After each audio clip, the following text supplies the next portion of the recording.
Bom, pessoal, atendendo aí ao pedido de alguns alunos, eu vou falar um pouquinho sobre como estudar para concursos públicos, né? Como se preparar para concursos aí da área da saúde.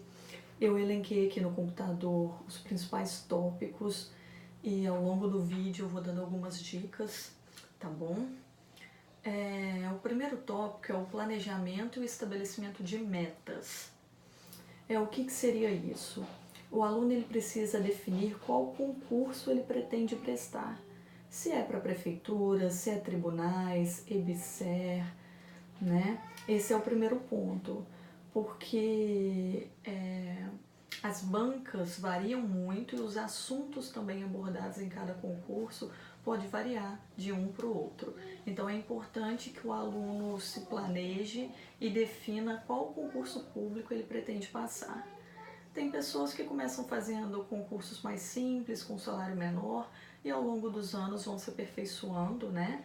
E estudando para aqueles concursos com uma remuneração maior. O segundo tópico é buscar informações sobre esse concurso.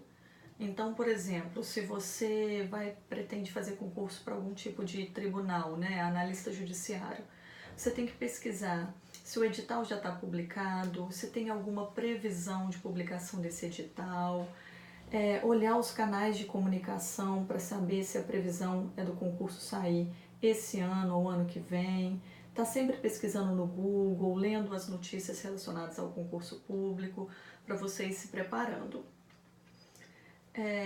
Outro ponto muito importante é o que eu comentei sobre o edital, né? Você tem que consultar os editais anteriores daquele concurso.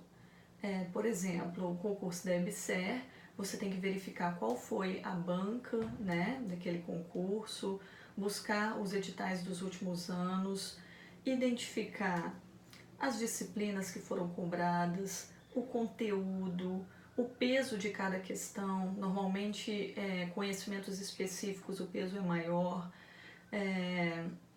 Olhar o quantitativo de questões, a bibliografia. Tem concursos que indicam alguns livros, algumas bibliografias, tem outros concursos que não. Então, você tem que fazer um estudo, uma análise prévia desses editais já publicados. E assim que o edital do concurso que você pretende prestar sair, você estuda minuciosamente aquele edital também. O segundo tópico é a busca por materiais e provas anteriores, né, daquele concurso. Um site que eu gosto muito é o PCI Concursos, www.pciconcursos.com.br. Lá você vai encontrar provas, milhares de provas, né, de vários concursos a nível aí de Brasil. Você pode baixar a prova com gabarito para você estudar. Então é interessante que você baixe as provas daquela banca, né, que organizou os outros concursos nos outros anos. Então, por exemplo, para a EBSER, você vai procurar provas da EBSER, né, dos outros anos, que foram organizados pela banca IBFC, porque cada banca tem um perfil e as questões costumam se repetir. E se você consegue entender qual é o perfil daquela banca, como são cobradas as questões, isso facilita o estudo. Vou seguir aí. O próximo passo, então você já definiu o concurso que você vai prestar, você já buscou informações desse concurso, ele vai sair ano que vem, ou então ele já está com o edital publicado, você já estudou aquele edital, já sabe qual vai ser a banca, quantas questões tem, quais são aquelas que têm maior peso. Se você já sabe isso tudo, já procurou provas anteriores, né, daquela banca, baixou livros, comprou apostilas, está bem preparado com essa parte de materiais, aí você vai para a terceira parte, que é o cronograma de estudos. Como que tem que ser esse cronograma de estudos? Eu vou compartilhar com vocês aqui um link de uma tabela que eu tenho costume de fazer. Você tem que definir desde a hora que você acorda tudo que você faz. Então, por exemplo, 7 horas da manhã, acorda, 7h30, tomar café, 8 horas, iniciar o estudo, e colocando mais ou menos a cada 30 minutos todas as atividades que você desenvolve ao longo do dia, para você conseguir organizar, né, e ganhar tempo aí nesse planejamento do estudo.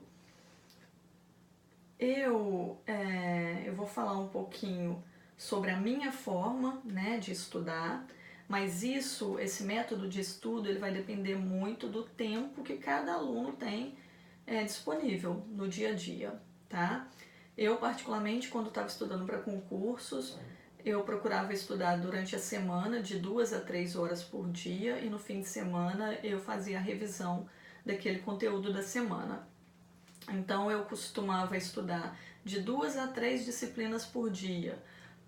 Por exemplo, então se na segunda-feira eu tinha 2 horas disponíveis, eu estudava anatomia e neurologia, ou então pegava uma de conhecimentos específicos, né, anatomia, e pegava uma de conhecimentos básicos, português. Ao longo do seu planejamento ali, você vai modificando isso e adequando da melhor forma, tá? Sempre uns minutinhos antes de terminar o estudo, uns 10, 15 minutinhos, eu pegava algumas questões para resolver também. Ou então, se o aluno achar melhor, ele pode deixar para resolver essas questões no fim de semana, tá? Para praticar. Mas é muito importante essa prática, tá? De provas de concursos anteriores. Você tem que tentar resolver o maior número de questões de concursos anteriores.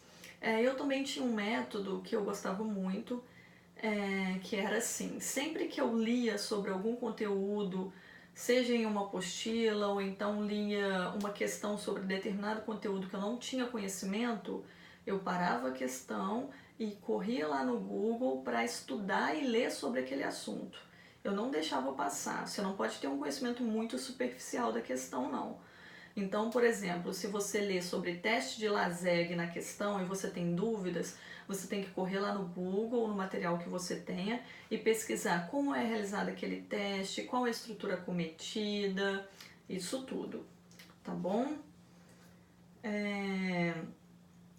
Um outro hábito que eu tinha também e que eu recomendo era de procurar na internet alguns áudios, né? É mais fácil de encontrar quando a gente fala de legislação do SUS, algumas leis, né, dessa parte do conteúdo básico, ou então de gramática, de português.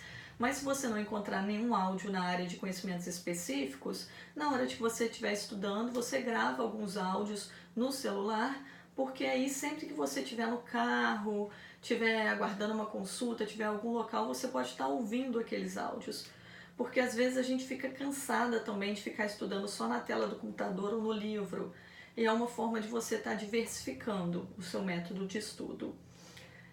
Outra coisa que eu utilizo bastante são os mapas mentais e os resumos.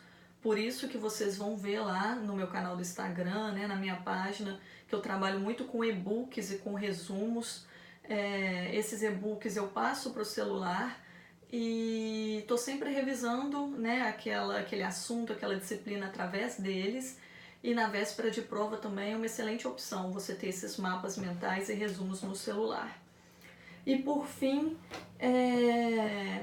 separar um local ali de estudo onde você pode deixar seus livros, né, os seus materiais, e usar post-its, aqueles post-its coloridos, ou então folhas pequenas, né, como essa que eu tô aqui na mão, e fazer pequenas anotações e ir colando ali naquele espaço, na parede, com aqueles assuntos que às vezes você tem mais dificuldade de lembrar, ou aquele assunto que você considera mais importante.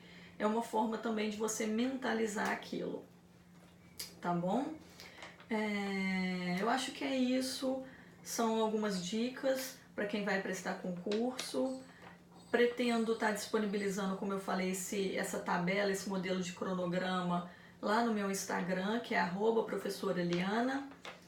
E vou gravar outros vídeos depois, dando algumas dicas de como resolver a prova de concurso público. Até!